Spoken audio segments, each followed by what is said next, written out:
ایک کرسی کی آپ بیتی کہانی۔ میں ایک کرسی ہوں۔ میں صدا سے ایسی بدحال نہیں تھی۔ مجھے ایک فیکٹری میں مختلف مراحل سے گزارنے کے بعد خوبصورتی سے تیار کیا گیا تھا۔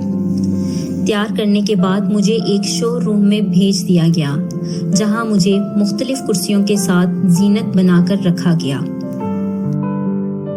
شو روم پہ ایک فیملی آئی، میری خوبصورتی کی قیمت ادا کر کے مجھے خرید کر لے گئی۔